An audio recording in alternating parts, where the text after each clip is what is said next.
Hai semua, bertemu lagi. Dalam video ni saya akan explain berkaitan dengan functional group. Macam mana nak bezakan functional group dengan class of compound dan juga macam mana kita nak recognize structure of the functional group. So ada 15 semua functional group. So kita boleh tengok satu persatu.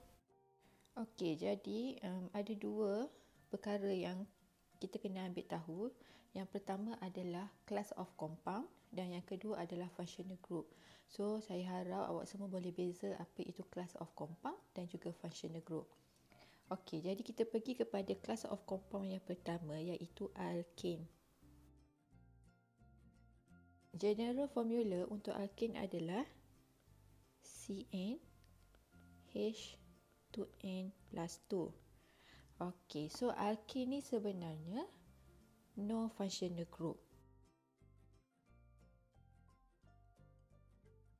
Disebabkan tak ada speciality lah pada alkane ni, dia cuma ada karbon dan hidrogen sahaja. Okey, so kita boleh tengok example. Okey, kalau saya ada C4H10. Okey, jadi dia punya structural formula adalah 1, 2, 3, 4 dan yang selebihnya kita penuhkan saja hidrogen.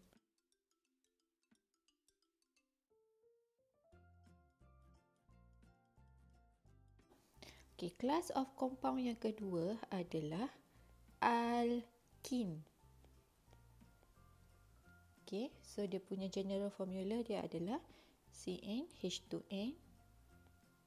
So functional group dia adalah carbon-carbon double bond.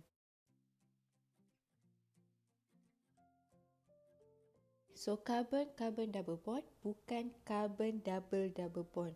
So jangan silap ya. So bermaksud dekat sini ada double bond pada dua carbon. Okey, so kita tengok example. C4H8. Okey, so ada 4 carbon. 1, 2, 3, 4. So mesti ada double bond. So double bond sama ada boleh diletakkan pada karbon pertama dengan kedua ataupun kedua dengan ketiga lah. Depends pada structure yang dia nak. Okay, let's say saya letak pada karbon pertama dan selebihnya hanya penuhkan hidrogen saja.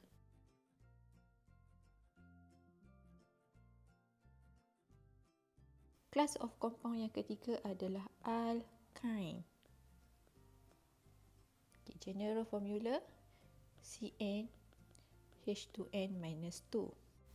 So functional group dia adalah carbon-carbon triple bond. Okay, bermaksud ada triple bond antara dua carbon. Okay, contohnya C4H6. So ada triple bond lah. Sama ada nak letak pada karbon pertama ataupun kedua. Depends. So kalau saya nak letak pada karbon kedua, so dia ada triple bond di situ. Okay, jadi penuhkan saja.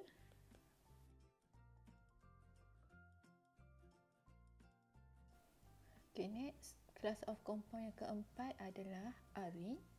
General formula C6H6. Okay, functional group dia adalah aromatic compound.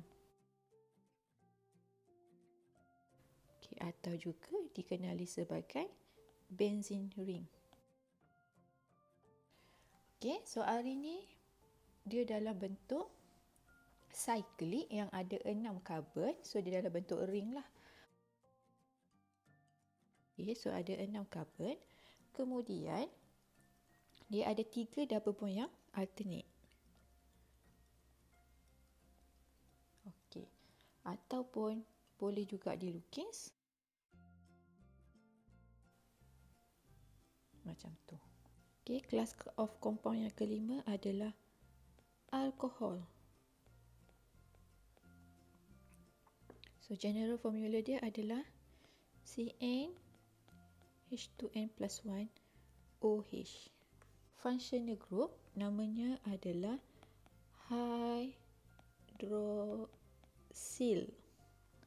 Okey, bermaksud ada OH. Okey, so apa-apa karbon yang attach dengan OH, ataupun boleh ditulis macam ni. Okey. R ni adalah carbon chain, yang kita panggil sebagai alkyl group. Jadi kalau saya tulis R ni, so understood lah R ni adalah carbon. Tak kisahlah berapa carbon, so dia mewakili carbon chain lah. Tapi yang penting, alkohol dia mesti ada OH di sini. Example. So ada 4 carbon. 1, 2, 3, 4. So kita boleh letak OH di mana saja yang kita nak. So contoh saya letak pada karbon yang pertama. Dan selebihnya kita penuhkan hidrogen lah.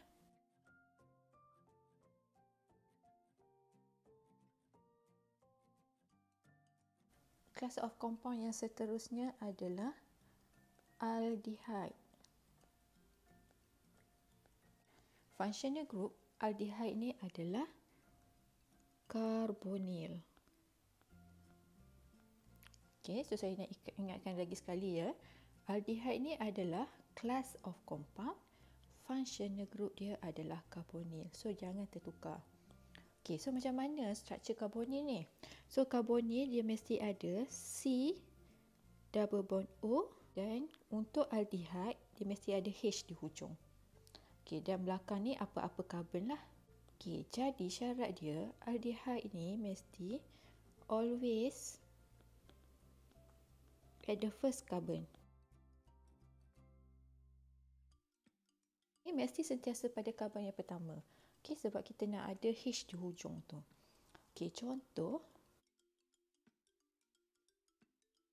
Kalau saya ada 4 karbon, lepas tu mesti ada C double bond O. So wajib letak pada karbon pertama ya. C double bond O, H.